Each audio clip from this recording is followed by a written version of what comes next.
Hello all, and welcome to Sweating the Small Stuff, a show where we sweat over the details that make our world richer.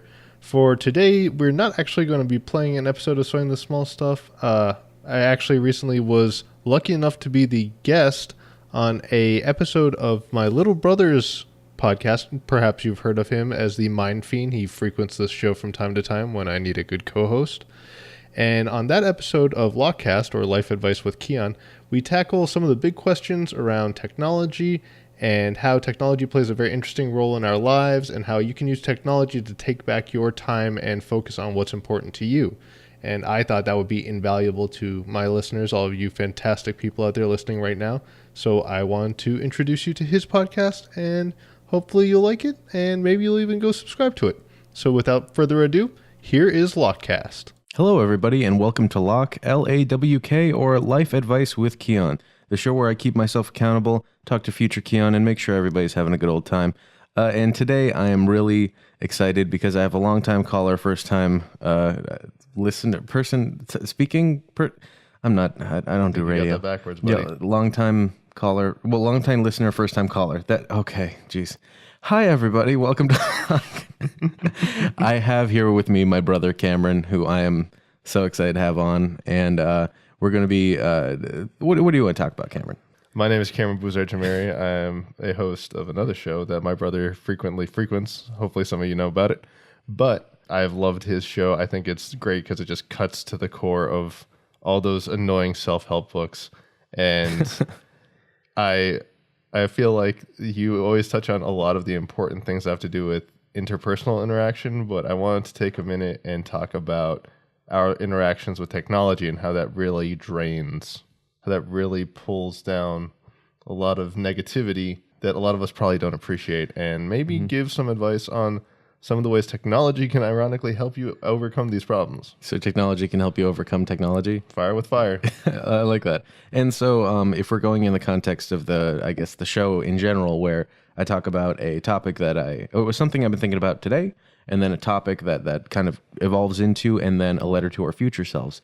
So for right now, the topic that I myself have been thinking about a lot lately, and it's kind of been tugging at my heartstrings, is, loneliness, honestly. When you're living in the 21st century now, working a job, trying to just make it happen in your life, you spend a lot of time with yourself. And that's not a bad thing. But then you need to, if you're an extroverted person, you need to find those people. You need to go out and be with people. If you're an introverted person, maybe not as much, but still, like, human interaction is important.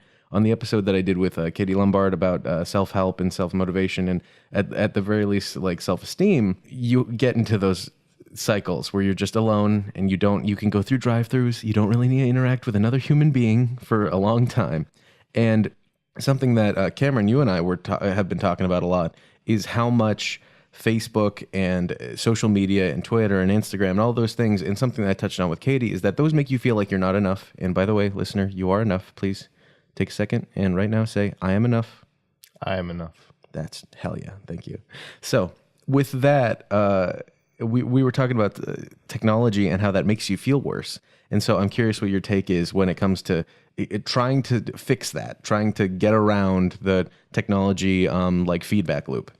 Yeah, so I've gone through, I'll call it an evolution of sorts on how I interact with technology. Because when Facebook and stuff first came out, I remember being one of those people who was just sucked in and absolutely despised that. Like, I would sit there and see, your friends are doing better than you. You're seeing their 100, you're only seeing your, 10? Yeah, you're seeing their keep it 100 while you're just like, I'm a potato. Exactly.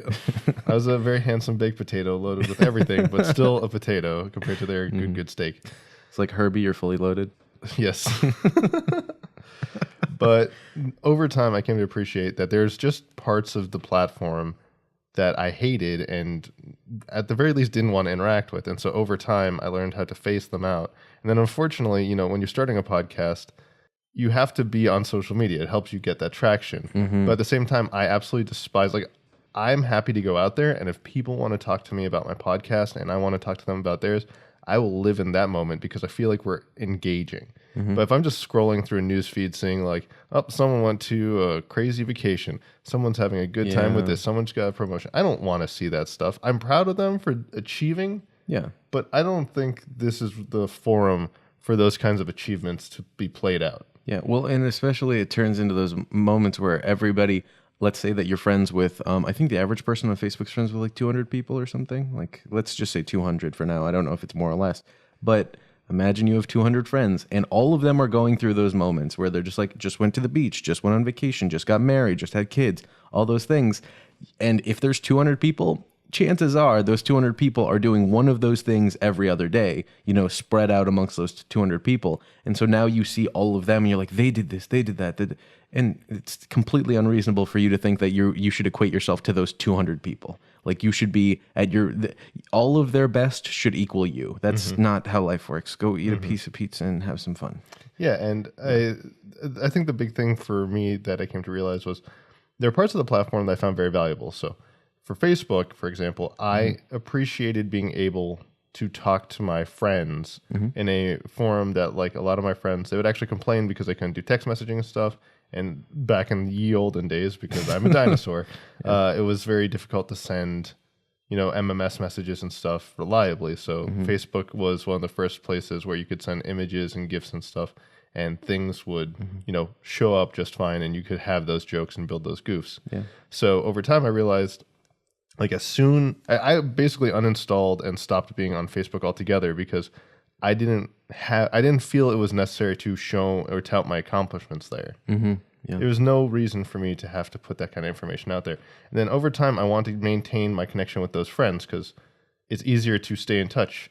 So I went back to using Messenger. Okay, so the Facebook Messenger feature, yeah, and I would turn off not on the browser, just the app. Yeah, just the app, and there are different platforms that will let you. I know that there's an app called Franz, FRANZ, that is a consolidator of your chat apps. Okay, so I would have it configured to be my Google Hangouts, my Facebook Messenger, my Slack. Oh, it does Slack too? Yeah, it does most of the communication services. That's even does cool. Telegram. Yo. So if you ever want to just have a place where, as your friends come and go, you can chat with them without having to see the social media aspects of those platforms, I liked Franz a lot because that let me focus on what I cared about, which was talking to my friends, staying in touch. And then talking to your friends. Talking to my friend. Oh my God, I just got why it's called that. Oh my God. It's like the veil has been lifted. I'm so glad I could bring that to you. This is my treat for today. I did not mean to derail what you were saying. So that was one of the first examples. And then as I continued, I came to realize that there were just certain aspects of interactions that don't need to happen. Like, I am happy to post something about, doing something, achieving something. Unfortunately, LinkedIn, I feel a lot of people, they feel like they have to be on LinkedIn because it's a very easy way to make quote unquote professional connections. So whenever professional things would happen to me, I would put it out on LinkedIn, but I never lived there. Because the only people who message you on LinkedIn are trying to get you hired for a job you don't want. Yeah.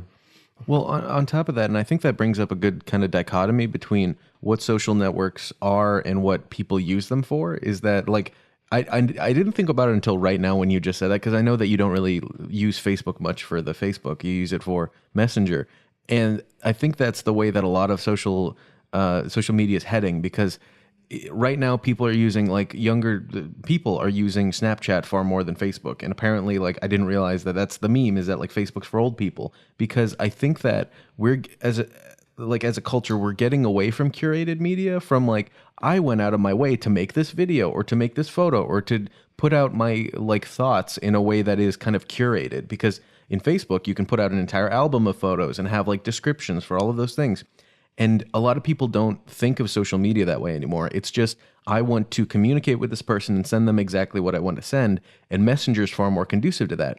The main case and example that I'm thinking of is Facebook stories and Instagram stories. Those are cribbing off of Snapchat, because they know that Snapchat is where people are now. And with that, people are more apt to just be like, oh, I took a photo, now I can send it to everyone. And if they want to see my story, they just click on my story and see it. Or even if I create a story, I can send that directly to some of my friends. And then it becomes far more easy for people to see that information without having to scroll through a feed. when you're scrolling through a feed, you're becoming a consumer. Some people think, and I had the biggest excuse in my head for a long time that was like, no, I'm doing research on my competition. It's not. You're just comparing yourself. You feel like crap. And that's you being a consumer, which isn't a bad thing, but to do that all the time can become an issue. So people are more excited to be producers where they are creating content that they send to their friends or that they send on Snapchat. And same thing with us making our podcasts. You are becoming a producer. You like to make things. And even if it's on a low stakes, platform like Snapchat, where you're just sending it to your friends, or if it's in a way where you can like post it somewhere, people just want to be able to create something with the lowest barrier to entry. And that's what's important, is that the lower you can make that barrier to entry, more people want to join in. Like TikTok. I mean, I know a lot of people like to give TikTok some crap, but like you can make really cool content super quickly with TikTok. And I thank you so much for kind of helping me segue into my next point, which is that producer-consumer dichotomy is the problem, because a lot of people, you go onto these platforms and you are going through the feed looking at things, and it's not a conversation. It's just like watching a movie or something. You admire it, you think it's beautiful, and you wish you were doing something like it, and you begin to get into your own head because you've gone from Marvel Studios making a big action movie to my friend who has just as much access to the world as I do was able to do this cool thing and I didn't. What's wrong with me? Yeah. And that's a completely unfair amount of criticism to put on yourself. The point though there is that anxiety you're feeling in a little way is good because it's your mind telling you like you are a creative soul. Most people don't want to admit this to themselves because they're afraid of going out there and putting themselves out there and getting knocked down. I know I felt this way for a very long time, but we all have the opportunity to make content. And so a good social media platform, and I honestly do applaud TikTok. I know I've made plenty of jokes about it, but at the end of the day, it's a community of content creators where the barrier to entry is so incredibly low that it is basically encouraged. Yeah. So the beauty of it is a community that is active and has high engagement is a community where everyone feels free to share and put their stuff out there and get feedback. It's not a community where a handful of people are putting their stuff out there and everyone else is just consuming it. Yeah. That's why I don't want to go on Twitter and just look at other people's feeds. I want people to go on Twitter and if they have small stuff they want to sweat, to share it with me and be able to discuss it with me. And maybe we can turn to episode, maybe we can have people on because I want it to be collaborative. I don't want it to just be me yelling into a void and hoping the void's listening. Yeah. And I mean, to that effect, especially, by the way, quick plug for Swaying the Small Stuff. Please go listen to it. It's a great podcast. My brother runs it and it's so much better than this podcast in my opinion. Cause it's about like, it's about good. More intellectual topics. Like this is important for life, for every human being, but that is important for the like progression of media is that when you think of these things. So the podcast really quick is just taking a video or a movie or something and then taking one part of it and then trying to explain it with science or like peel it apart and expose the layers like an onion or an ogre. And to your credit though, I got a little bit of the motivation from your ideas. From this motivational podcast. Yeah, because here's the thing is you are sweating the small stuff. And when I would think about sweating the small stuff, I don't want to be thinking about like the things that make me so in my own head that I'm paralyzed. I want to think about the fun things that I get to explore with my friends and gripe over or nitpick or really dig into that at the end of the day, you gain a better understanding of not just that thing, but how it fits into the world around you. Like the point of sweating the small stuff is to question. Yeah, and I feel like we're getting a little off the rails here. No. This goes right into the point I was going to make is that I think of it as a spectrum of on one side is producing and on the other side is consuming. And so if you look at this on a line, that producing is making the content, being the curator of your own experience, and then the other side is the other person that's just viewing it. But then in the middle is the pure use of social media, which is your engagement. Okay, I created this thing. Now, someone that's consuming it can also feel like a producer because they're interacting with me, the producer. And then we can both grow together by evolving this, by taking the production or whatever that content is, and then forming it together like a piece of clay, and creating the next evolution of it. And that's what's the best part about social media. And I just want to bring this up for lip service sake because I still think it's really messed up that this happened, is that Facebook kind of does have carte blanche on their when they went to court, like Oh my God. Yeah, the hearings around them. but I mean, like when they went to that, it basically said like, hey, we have our terms of service.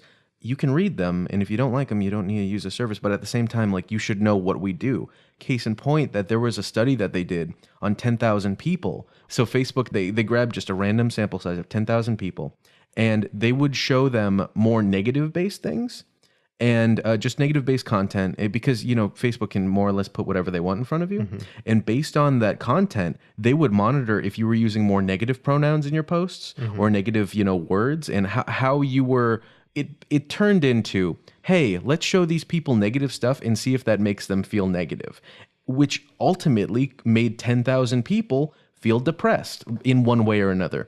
And that's the messed up part about like social media in general, is that sometimes you might be feeling bad, and therefore you might, and I'm not saying that there's a conspiracy theory that Facebook's giving you negative stuff, but when you feel bad, I mean, everybody can't feel great all the time. Listener, it is completely rational to feel not great. I want you to know that. Please don't feel like you need to be 100% all the time. Actually, Keon, you have to go see the Lego 2 movie. They literally have a song about how being awesome all the time is an unrealistic expectation. I love that. It's a very wholesome movie, and I feel like it fits right into the groove of this podcast. But that's what I mean, is that if you're feeling down, and so you go on a binge of Facebook stuff that's all kind of like sad and negative, then you might be more apt in the future to get sad and negative posts that are like recommended to you by Facebook, and then it creates this feedback loop of feeling not great. And that's the rough part about social media and any sort of feed in general, is that the algorithms that run them are trying to guess what you like. And sometimes you like other things, and sometimes you like the same thing. And it can't guess that. It's not a mind reader. It tries really hard, but it's never going to be 100% that like, this is exactly what I want to see. You know who knows exactly what you want to see? You do. So if you want to go watch a TV show, or if you want to go play a video game, or if you want to go for a jog, go play some sports, go have some fun, go for it. Like, enjoy the things that you enjoy, but don't let something out of your control take that from you. So let me actually, I think the main reason I wanted to be on was I kind of want to talk about the ways you can use technology to fight back against this. Perfect. So here's So the big point here is, first of all, understand that these platforms, their goal is to monetize your attention. They want you to spend your time there, and so they're going to try to show you the coolest, craziest things without much interest in how it makes you feel personally. So you have to just accept that out of the gate. It doesn't matter if you're on TikTok, TikTok, yeah. Or are you saying my breath stinks? Yes. Thanks. And I'm right here. And or you're on Facebook, or you're on Twitter, or whatever. Their goal is to get you to stay there as long as you can. YouTube will literally penalize creators who redirect people away from their platform. So understand that's built into the business model. But there are things you can do to get around that. You can, if there's just parts of the platform, like if you know you're just using these platforms for messaging or for whatever you're doing, understand that that is where you live. If I'm just using it to talk to my friends, my girlfriend, my brother, then I don't need the Facebook posts and Facebook feed stuff. And a lot of the times when I post to Facebook, I use an app called Buffer because it lets me post to Facebook, Instagram, and Twitter without ever actually having to go there. Yeah, because then you could accidentally just start scrolling through the feed, and it's even worse because they're your friends. You want to see what your friends are doing, and then you see other people's stuff and random stuff, and it just keeps going. That's how they know they're going to keep you there, because if this was a bunch of people I never met before, I wouldn't care that much. I'd still think it's pretty cool. I wouldn't care. But once your own friends, there's that baggage that comes with it. Yeah. The other thing, and I'm proud of my friends. You guys are doing great. Thank you for listening to my podcast.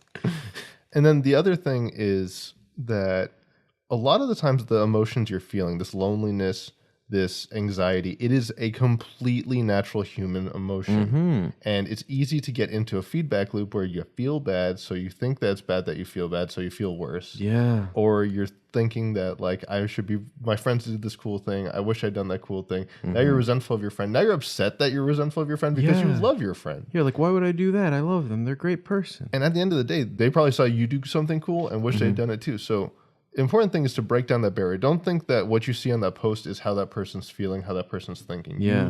If you ever want to, you should reach out to your friend. And you can use lots of interesting technologies to make reaching out easier. For instance, I like to stay in touch with my family, but I am a busy guy who is doing side projects, work, whatever. So I have, and I'll admit to this, built a automated service that will periodically text my family just a, hey, how are you doing? Hey, thinking about you, whatever. So that first message, I admit, is automated, but it invites a conversation. It's telling the world that I am in this moment making myself available. Yeah. That other people should tell me how they're feeling because I want to know. I care about my family. I care about my friends. And when I don't have time, like God knows that everyone has gotten so busy that at some point their family is like, you never talk to us. What's going on? You can use tools like, the service that I like to use the most because I've used it to automate a lot of things. It's called If This Then That. Yep. Or IFTTT. Yeah. So IF and then 3 T's. It's a free service. You can sign up with Google or Facebook, if I recall. And or your email. You can link it to Twitter, Facebook, Instagram, all sorts of tools. And I've used it to just automate sending text messages because throughout the week, I'm a busy guy. Like there's no universe in which we live in our modern adult world and aren't busy people. But that never should mean that you shouldn't reach out, you should feel isolated, or that people don't want to talk to you. The moment you step through that wall, that line of thinking that people don't want to talk to you, is the moment that you take the first step towards feeling connected again. Yeah, yeah. And that helps you break out that loop. Yeah, it becomes a fight or flight. That either is like, they don't want to talk to me, so I shouldn't talk to them. It's like, I feel like they don't want to talk to me, so I should confirm or deny that by reaching out and saying how they are. And Kurzgesagt, in a nutshell, look them up on YouTube. They did an episode on loneliness, and they point that out. It's just that it is natural for you to feel this way, but everyone is special and unique in a way that's special and unique to them. Just because someone's better than you at, it could be a lot of things, that person can never be you. You are you. Yeah.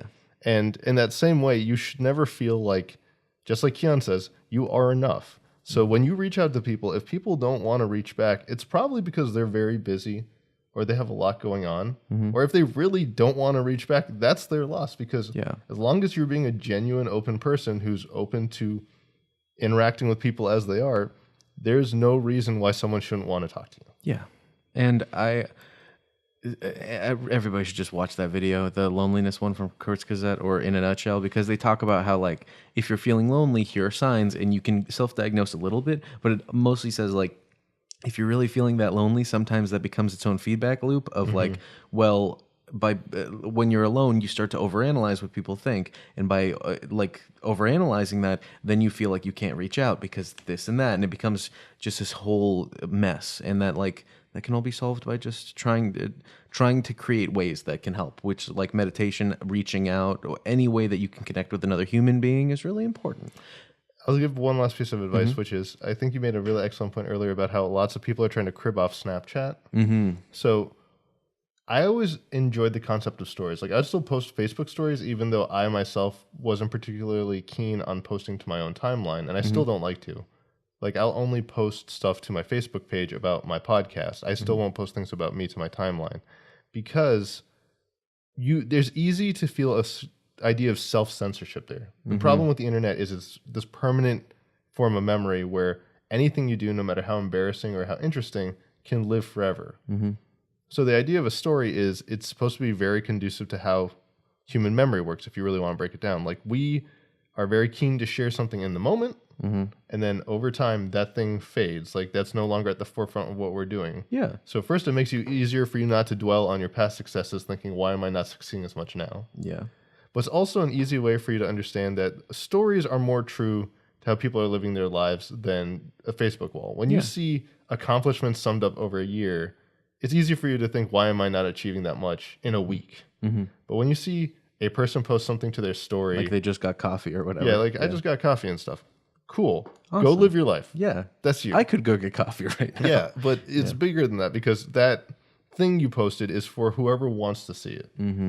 So I think the 3 takeaways I was trying to get at were: 1, understand what these platforms are built for, and understand. Wait. No.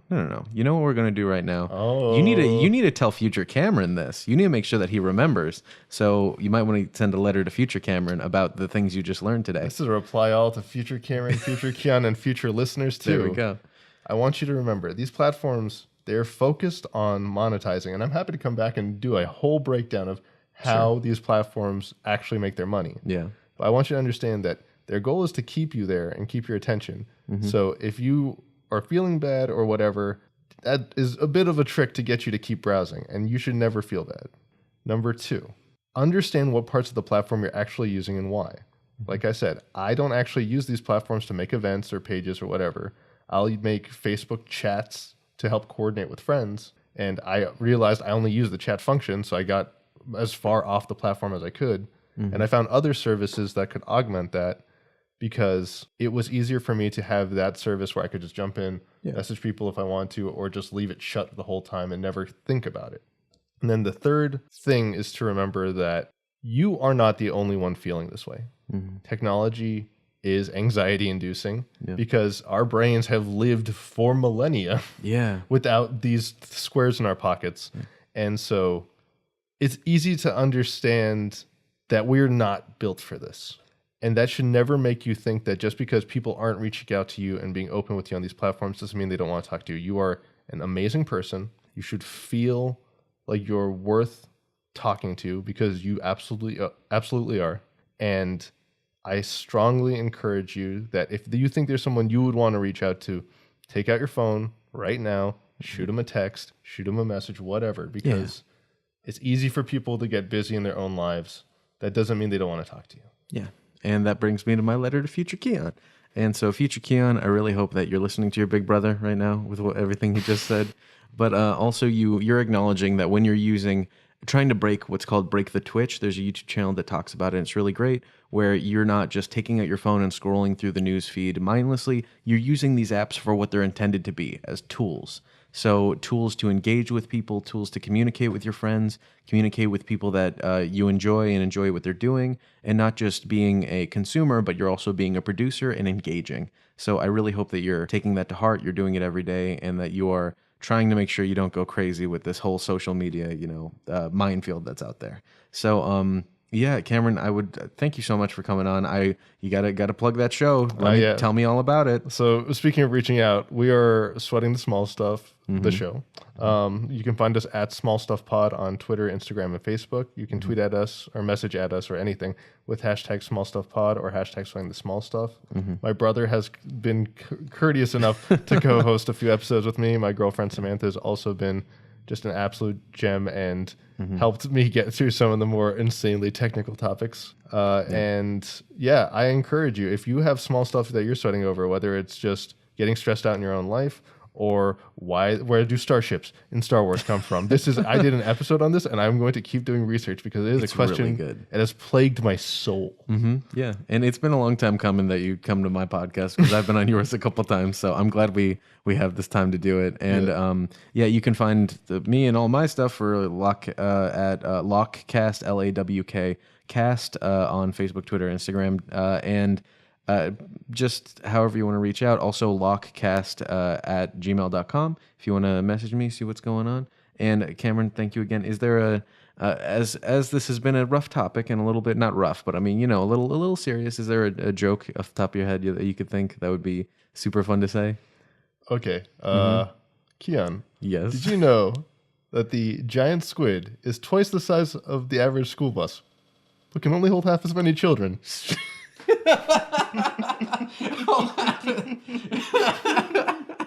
That's a good mental picture. Thank you, Cameron, for coming on. Thank you, future Keon, for listening, and future Cameron for listening. And I hope everybody's doing well, having a great day, and let's keep ourselves on lock. Thanks for listening. So I hope you enjoyed that episode. I'm not padding for episodes. You're padding for episodes. Anyway, if you are interested in checking out more, you can find his website, LAWKcast, LAWKcast.com, or you can find him on social media at LAWKcast on Twitter, Instagram, and Facebook. You can find Sweating the Small Stuff now at smallstuff.show, so we have a brand new URL. And we also are on social media at Small Stuff Show on Instagram, Twitter, and Facebook. And we also have a YouTube, and it might be a little harder to get in touch there. But no matter where you get in touch, we really hope you'll reach out and tell us the small stuff that you're sweating. If you're really liking the show, please do share it with a friend or leave us a review on iTunes so that other people can find us more easily. One last thing, want to give a shout out to Keon and thank him for letting us use the audio from his episode in this episode. And as always, remember, from movies to media to the world around us, it's details like these that make it worth sweating the small stuff.